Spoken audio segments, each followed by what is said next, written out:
Okay, so today we're talking about Rosenshine's principles of instruction. These were some things that the Professor of Educational Psychology, Barak Rosenshine, came up with from a whole host of research he did into cognitive neuroscience, as well as studying hours and hours and hours of watching what the most effective teachers teach, as well as looking at other education research. And he distilled down effective teaching into 10 principles, 10 things that some of the most effective teachers did. So here they are, here are the 10 things. The first was a daily review.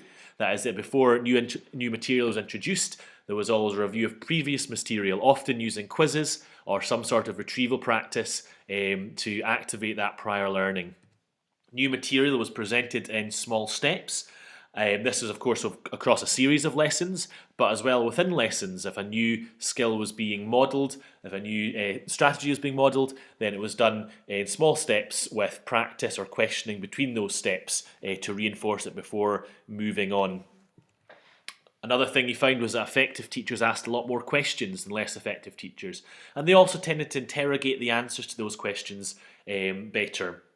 And they would call on people as they didn't have their hands up. They would not let people away with saying, I don't know, but they would come back to them and use different strategies to make sure that everyone was engaging with the content that was being taught. Effective teachers also provided models and provided a lot more things that worked, examples, than the less effective teachers, and did a lot of thinking aloud and explicit narration for the pupils' benefits. Another thing that happened was guided student practice. So before pupils were let loose in any independent work, as new learning was introduced, there was a chance for them to practice those things, perhaps through questioning, perhaps through quick quizzes, or part of a skill being used, with a lot of feedback, with a lot of input from the teacher to guide this and check for misconceptions. Checking for student understanding was another key component. Tom Sherrington uses a very powerful image that I think we should adopt as well about the attitude of abseiling instructors.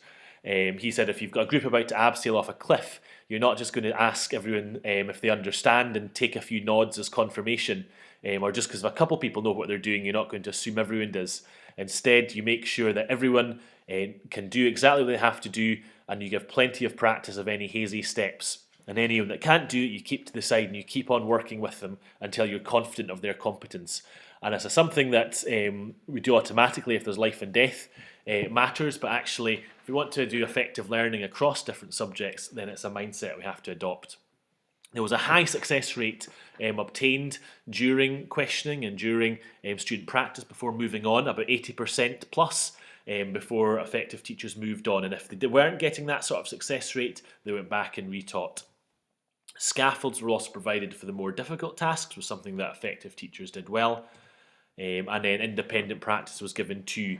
So once that high success rate had been achieved, attention then moved more to the same type of material covered in guided practice, but with more of an emphasis on comprehension and application of that material, with the aim of the knowledge and skills being autonomized.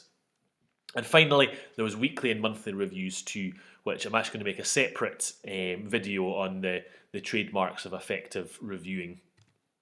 Here's a really short wee book if you're looking for more information on Rosenshine's principles in action. Very, very